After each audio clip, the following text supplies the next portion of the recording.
Hablando de potencial humano, ¿alguna vez se han preguntado a qué se debe la gran disparidad de resultados y desempeño entre una persona y otra?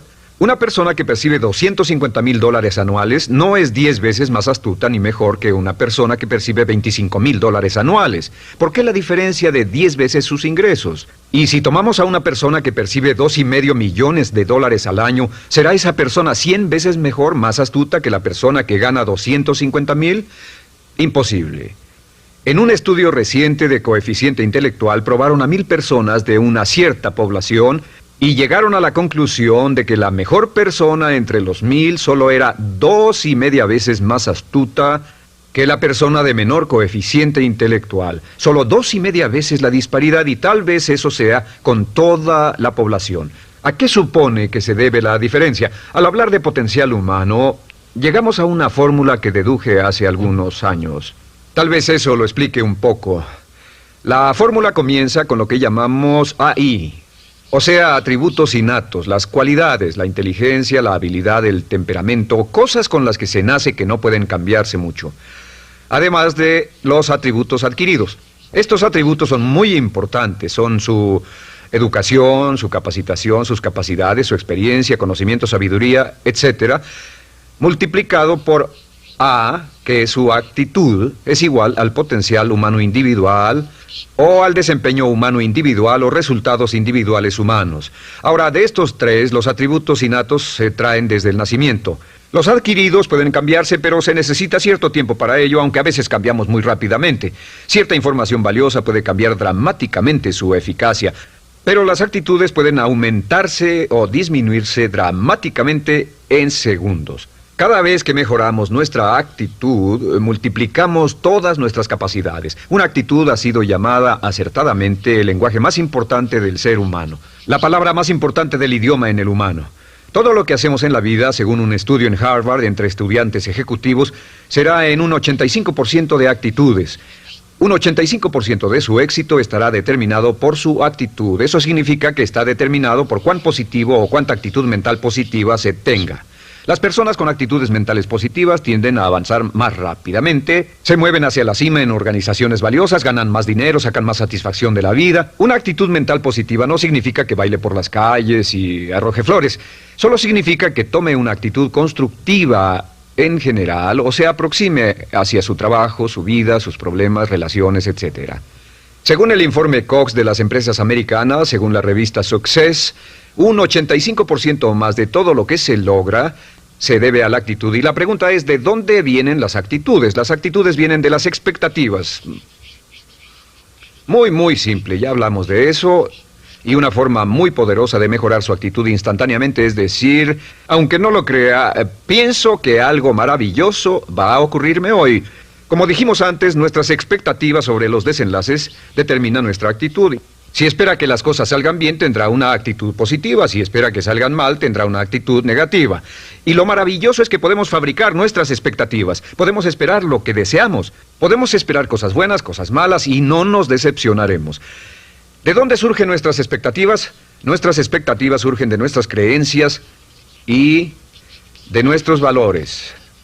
Son el centro de los factores motivacionales de nuestra personalidad, nuestras creencias. Y esto nos conduce a un entendimiento del potencial humano. Significa básicamente que nuestra actitud es una expresión externa de lo que está ocurriendo internamente. Y esto es consistente con las leyes mentales. Con respecto a las creencias, cada uno de nosotros tiene muchas creencias en el fondo que los psicólogos llaman los conceptos propios. El concepto propio, o su descubrimiento, es considerado por muchos como el logro único y más importante para comprender el desempeño humano en el siglo XX. Yo estoy de acuerdo. El concepto propio es como, si queremos usar una analogía militar, el centro de mando. O si queremos usar una analogía técnica, es el programa central de su computadora básica. Es un grupo de creencias, valores, actitudes, sentimientos, ideas, etcétera, almacenadas en el fondo de nosotros y son el resultado de casi todas las experiencias que hemos tenido en la vida. Y algunos investigadores dicen que el concepto propio comienza a formarse aún antes del nacimiento, pero el concepto propio, una vez colocado, Precede, predice y determina sus niveles de eficacia y desempeño en todas las áreas de nuestra vida. El concepto propio se convierte en el centro de mando o el programa maestro. El concepto propio de este grupo de creencias determina lo que dirá, lo que hará, cómo actuará, cómo se siente y reacciona, etc. ¿Qué significa esto? Significa que todas las mejoras en su vida externa, todos los cambios en su realidad comienzan con un cambio en su concepto propio. Les voy a explicar lo que significa. Esta es una gráfica muy simple. Hablamos de potencial humano y decimos que la persona promedio usa un 10% o menos de su potencial. Según investigaciones, tal vez es mucho menos. El Instituto Stanford Brain en Santa Clara, California, estima que tal vez se aproxime a un 2%. Seremos generosos y diremos que la persona promedio usa un 10%. Significa que en los mejores casos, la mayoría, como usted o yo, no usamos un 90% de nuestro potencial. Uno de los mejores filósofos, Oliver Wendell Holmes, dice que la tragedia de la persona promedio es que llegan a la tumba con su música aún por dentro. Aún están funcionando con mucho menos de su potencial total. Y esto es el potencial humano. Sabemos que existe una relación directa entre el potencial humano y el concepto propio. Pero como nuestros conceptos propios o nuestras estimaciones de nosotros mismos generalmente son mucho menores de lo que debieran ser, nuestro nivel de desempeño y eficacia también es menor. Sabemos que nuestro concepto propio es altamente subjetivo. ¿Qué significa esto? Significa que el concepto propio, lo que pensamos que es cierto sobre nosotros mismos, no está basado en la realidad, está basado en información que hemos tomado y aceptado como cierto, hasta el grado en que creemos lo que sea de nosotros mismos y se vuelve cierto para nosotros porque actuamos de una forma consistente con ello. Algunas personas que leen sus horóscopos y creen en horóscopos predicen su futuro. Hay algunas personas que toman la crítica y las opiniones de otros a quienes ni siquiera respetan y hacen suyas esas ideas, dando un resultado muy negativo. Lo que piense, lo que acepte como cierto, se vuelve cierto para usted. También sabemos que como adultos tenemos una variedad de conceptos propios. Tenemos un concepto propio de cómo vestirnos, cuánto pesamos, lo que comemos, lo bien que podemos hablar en público, qué tipo de padres somos, qué tipo de hijos somos con nuestros padres, qué tipo de esposo o esposa somos, qué tipo de amante, de conductor. Lo interesante de manejar es que todos los hombres tienen un concepto muy positivo con respecto a esto. Las mujeres no entienden esto, pero los hombres nacen con un genio inherente para manejar. Todos los hombres son choferes excelentes. Si no lo creen, todo lo que tienen que hacer las mujeres que están viendo esto es pensar en la última vez que trataron de corregir la forma de conducir de un hombre y recordarán que no obtuvieron buenas respuestas. ¿Cómo respondemos ante alguien que desafía nuestro concepto propio, sugiriendo que no somos las personas que pensamos ser? Estamos a la defensiva, nos enfadamos, nos irritamos, es difícil que nos traten. Tenemos un concepto propio de lo creativos que somos, lo inteligentes, lo rápido que leemos, lo bueno que somos en los deportes, y si practicamos una gran variedad de ellos, tenemos un concepto propio para cada uno de ellos. Tenemos un concepto propio de lo bien que cocinamos, de lo bien que educamos a nuestros hijos, de lo bien que limpiamos nuestra casa, los autos que manejamos, etc. Y también de lo que valemos por lo que ganamos. Es muy interesante saber que nunca ganamos más del 10% de nuestro concepto propio en ingresos. Nuestro concepto propio determina nuestro nivel de ingresos. Este nivel de concepto propio se llama zona de confort. Y aunque querramos más dinero, veremos que la tendencia humana natural de todas las actitudes es luchar por lograr entrar a la zona de confort y luego quedarnos ahí. Si ganamos un 10% por encima de nuestro concepto propio de ingresos, tendremos una necesidad imperante de deshacernos de ese dinero. Lo donaremos, lo gastaremos en forma extravagante y hasta lo perderemos si recibimos demasiado. Las personas que ganan la lotería siempre están quebradas a los 2 o 3 años. Queman el dinero porque ese dinero está más allá de su concepto propio. Si gana 10% o menos de su nivel de concepto propio, se descubrirá luchando, trabajará más duro, más tiempo, pensará en forma más creativa, buscará diferentes formas para aumentar sus ingresos o sus segundos ingresos. La única forma de mejorar cualquier parte de su vida, incluyendo sus ingresos, es aumentando el nivel del concepto propio de sus ingresos, comenzando a pensar en usted como si estuviera ganando más dinero. Si quiere bajar de peso, la única forma en que podrá lograrlo es pensando en que está delgado. Piense en usted mismo como una persona más delgada. Si quiere volverse una persona más popular, más amorosa, más feliz o más sana, comience a pensar una y otra vez en esas cosas hasta que se vuelvan parte de su nuevo concepto propio. Hablaremos de eso más adelante. Es una parte esencial de la programación de su mente hacia el éxito. Su concepto propio global está determinado por el promedio de sus conceptos propios en las áreas que considere importantes. Ahora, su concepto propio está formado de 3 partes críticas. La primera parte del concepto propio es el ideal propio. El ideal propio es la persona que más desearía ser, es su idea de lo que constituye un ganador, es su visión ideal de lo mejor que puede ser usted. Nada más, una de las cosas que sabemos de las personas con éxito es que las personas con éxito tienen ideales propios muy claros, ideales claros de quién quieren ser en el futuro. Las que no tienen éxito tienen ideales muy vagos. El número 2 es la autoimagen. La autoimagen es como un retrato de cómo se ve a sí mismo y lo que piensa de sí mismo. La autoimagen es el espejo interno, es como se percibe a sí mismo ahora en su desempeño actual, en forma cotidiana. La tercera parte es su autoestima. Su autoestima es cómo se siente consigo mismo. Cómo se siente consigo mismo es la fuerza motriz, el motor, la fuerza poderosa dentro de su subconsciente. Es la fuerza de energía dentro de su concepto propio y determina casi todo lo que le pasa. La mejor definición de autoestima es cuánto se agrada a sí mismo. Cuánto se agrada a sí mismo como esposo, cuánto se agrada a sí mismo como empleado, cuánto se agrada a sí mismo como jefe, como inversionista, como orador profesional, como atleta, etcétera. Según se agrade a sí mismo, su nivel de autoestima, su sentimiento emocional global respecto a cualquier área de su vida, determina su desempeño y su eficacia en dicha área. Lo sorprendente es que se convierte en lo que piensa, su concepto propio es maleable, su autoestima puede formarse repitiendo una y otra vez, me agrada mi persona, me agrada mi persona, me agrada mi persona. Me agrada mi persona, me agrada mi persona, me agrada mi persona. Entre más se repita, me agrada mi persona, me agrada mi persona. Entre más lo repita una y otra vez, más crecerá su autoestima y entre más crezca su autoestima, más crecerá su concepto propio global. Cuando crezca su concepto propio global, su desempeño será mejor en todo lo demás que emprenda. Cada vez que diga, me agrada mi persona, me agrada mi persona, me agrada mi persona, me agrada mi persona, me agrada, será como bombearse psicológicamente. Todo lo que pase que haga que su autoestima suba, hará que se comporte mejor. Todo lo que haga que su autoestima baje, hará que se comporte peor, que cometa errores, que sea infeliz, etc. Un punto crítico de agradarse a sí mismo, sobre autoestima y agradarse a sí mismo, es que, número 1, nunca puede querer a nadie más de lo que se quiere a sí mismo. Que su nivel de autoestima es determinante de la calidad de relaciones que tenga con los demás. Y número 2, es que nunca puede esperar que nadie más lo quiera o respete más de lo que se respeta a sí mismo. Cuanto se agrade o se respete a sí mismo, determina sus actitudes hacia usted.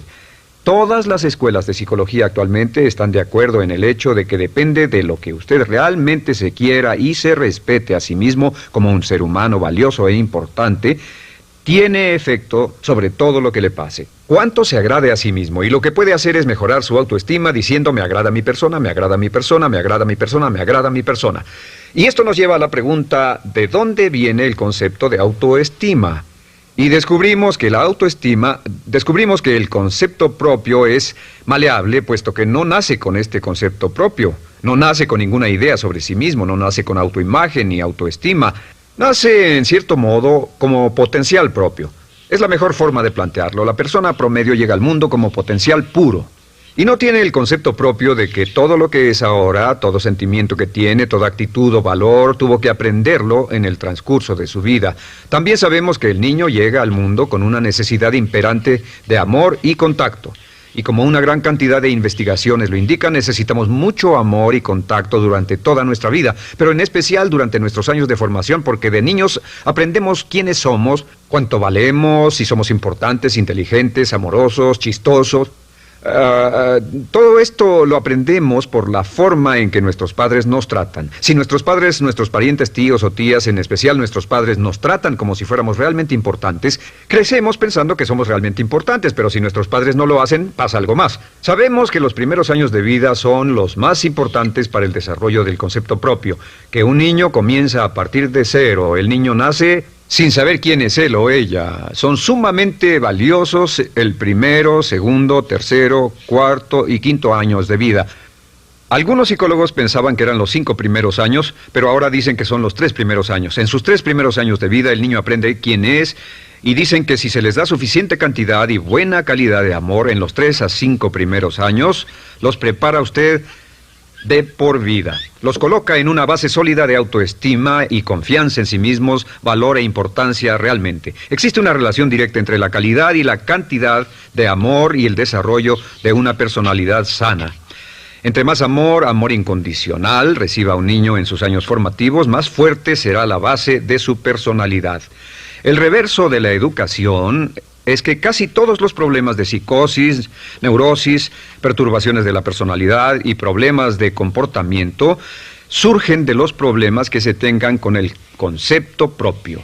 Ahora observemos a los adultos. Aquí está nuestra personalidad adulta. Si nos observamos, podemos llegar a reparar nuestras bases, por así decirlo, repitiéndonos una y otra vez: me agrada mi persona, me agrada mi persona, me agrada mi persona, y llevamos ese concreto reparador hacia la base de nuestra personalidad. Los niños necesitan el amor como las rosas necesitan la lluvia. Los niños que carecen de amor a menudo mueren por escasez de amor. Es una enfermedad llamada marisma. Ahora, ¿qué más sabemos sobre los niños? Sabemos que los niños llegan al mundo con dos atributos notables. El primero es que no sienten temor. Los niños nacen sin temores. No temen a nada excepto a caerse y a los ruidos fuertes. Y esto se expresa en sus actitudes: yo puedo. Los niños llegan al mundo pensando que pueden hacer cualquier cosa, y quien haya criado a un niño hasta la edad de 3, 4 o 5 años sabe que debe pasar esos primeros años evitando que se maten, porque son como pilotos japoneses, porque no le tienen miedo a nada. Su segundo atributo es que llegan al mundo totalmente espontáneos. Dicen lo que quieren, hacen lo que quieren, son totalmente desinhibidos. Totalmente. Ellos no temen hacer nada de lo que desean, y esto se expresa en su actitud: no quiero. No tengo que hacerlo. Si ha tratado de controlar a un niño, lo habrá visto. Lo primero que dicen cuando comienza a darle órdenes, lo primero que aprenden es: no tengo que hacerlo.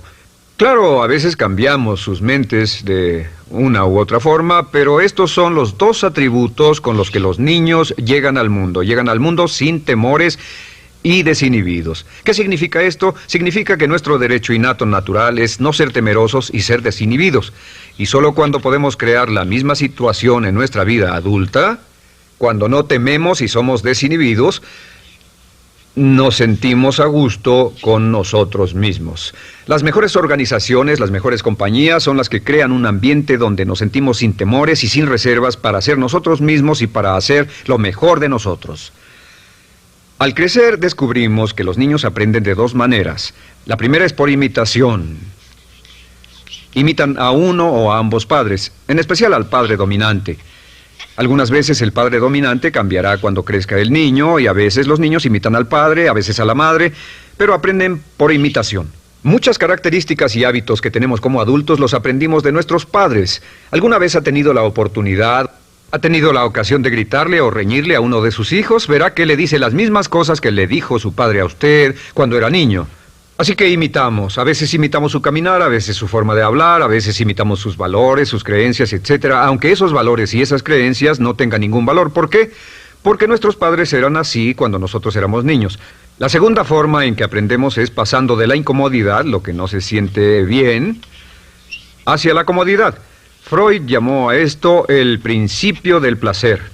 O sea que nos movemos hacia aquello que nos hace sentir cómodos, lo que nos da placer, lo que nos hace sentir bien con nosotros. Nos movemos de la incomodidad hacia la comodidad. Así es como aprendemos a no mojar el pañal, por ejemplo. Sabemos que no es agradable caminar con popó o pipí en nuestros pañales. Vemos lo que hacen nuestros padres, vemos lo que nuestros parientes hacen y decimos: estas personas no hacen lo que yo. Así aprendemos a caminar y lo demás. Así que de la incomodidad hacia la comodidad. Durante toda nuestra vida, por cierto, así es como aprendemos. Imitamos leyendo lo que otras personas hacen, estudiando libros y en el trabajo, imitamos cuando vamos a la escuela, y hacemos lo que nos da resultados positivos, lo que nos da refuerzos positivos, y hacemos cada vez menos las cosas que nos causan incomodidad o dolor. Ahora, muy temprano en la vida, como equivocación o como resultado de una equivocación que los padres cometen en la crianza, los niños comienzan a aprender hábitos y patrones negativos. Los patrones y hábitos negativos tienen sus raíces principalmente en la crítica destructiva. La crítica destructiva comienza muy temprano en la vida, a veces en los primeros meses. Y la crítica destructiva la usan los padres para dirigir y controlar a sus hijos. Desafortunadamente, tiene un efecto muy peligroso y dañino sobre nosotros, ya que la crítica destructiva tiende a minar la integridad de la personalidad del niño.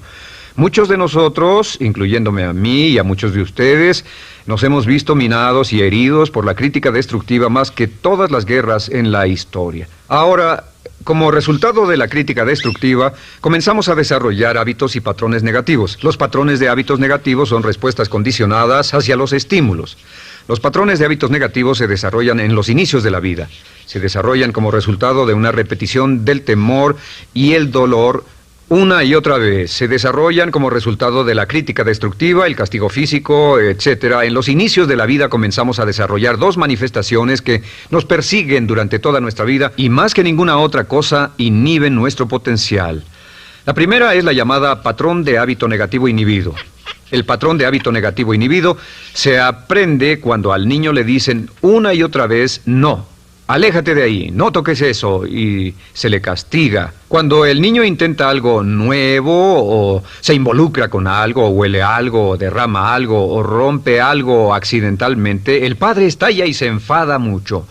Como ven, el niño está impulsado por la curiosidad insaciable de explorar su mundo. Y lo que pasa es que cuando lo explora o se interesa y echa a perder algo, si el padre reacciona golpeando al niño, el niño comienza a pensar cada vez que intento algo nuevo, cada vez que intento algo diferente, cada vez que voy más allá de mis límites, cada vez que me salgo de mi zona de comodidad, cada vez que no juego sanamente, me golpean, me castigan, me lastiman, me envían a mi alcoba y me siento mal. Y muy pronto el niño desarrolla el sentimiento de no puedo, no puedo. No puedo. Cada vez que trato algo diferente, me castigan. No puedo, no puedo, no puedo. Es como la respuesta de Pavlov. Pavlov sonaba la campana y le daba de comer a un perro, y el perro salivaba, y Pavlov alimentaba al perro. Mientras sonaba la campana, el perro salivaba y siguió haciendo eso, y después Pavlov solo sonaba la campana y el perro salivaba. Lo que pasa en la vida adulta es que esto crea lo que llamamos temor al fracaso. El temor al fracaso es una respuesta condicionada a un proceso de crítica destructiva que ocurre en los primeros 5 o 6 años de la vida. El temor al fracaso automáticamente nos activa, nos sentimos ansiosos, tensos, intranquilos, sentimos presiones y estrés en nuestro plexo solar, sentimos ganas de retirarnos del evento, y el temor al fracaso es la razón principal por los fracasos en la vida adulta. Es la razón principal por la que evitamos cumplir plenamente nuestro potencial. De hecho, todos los patrones de hábitos negativos se experimentan en el cuerpo físico. Puedes saber cuál es un patrón de hábito negativo porque se siente en el cuerpo físico, precisamente. El patrón de hábito negativo inhibido, el temor al fracaso, el no puedo, ocurre primero que todo en el plexo solar. ¿Ha tenido la ocasión donde debe hablar frente a un grupo, debe ir a una revisión de su desempeño, o debe hacer una llamada determinante? Primero su plexo solar se aprieta. Si el temor continúa, su respiración se acelera. Su corazón comienza a latir apresuradamente, su frecuencia respiratoria aumenta y le duele la cabeza como migraña en la parte frontal, su garganta se le cierra y no puede hablar y se le seca la boca por completo, y como se pone tan tenso y asustado, va corriendo al baño. Estas son todas las manifestaciones. No hay peligro físico, pero sí peligro psicológico, una respuesta condicionada. Cuando sentimos estas cosas, la tendencia es retirarse de la situación que las ocasiona, y es la razón por la que no logramos mucho si retrocedemos. Es muy importante. El segundo patrón de hábitos negativos es el compulsivo. El patrón de hábito negativo compulsivo se aprende cuando a los niños se les dice una y otra vez: más vale que lo hagas. Si no lo haces, tendrás problemas o me las pagarás. A los niños se les convierte en recipientes del amor condicionado. Los padres no intentan hacer esto, pero lo que hacen es sugerirle al niño: no te amo, por lo tanto no estás a salvo, a menos y hasta que hagas lo que yo quiero. El niño crece sintiendo: tengo que hacer lo que quiera mi mamá. Debo complacerla, debo complacer a papá, debo complacer a los demás, debo complacer a mis parientes, y a veces debo complacer a mis semejantes, debo complacer a mis maestros, debo complacer a todo el mundo, y crecen con esto: debo. No puedo hacer lo que quiero hacer, debo hacer lo que complace a las demás personas. Este patrón de hábito negativo muy temprano en la vida se traduce en el temor al rechazo. El temor al rechazo lo experimentan los hombres como adultos como un comportamiento tipo A. Hablaremos del comportamiento tipo A posteriormente.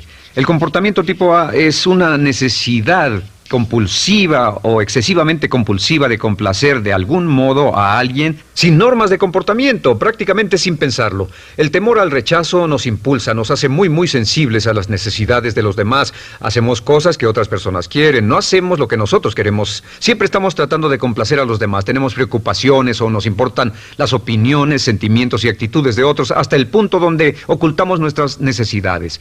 El temor al rechazo se siente en la columna del cuerpo.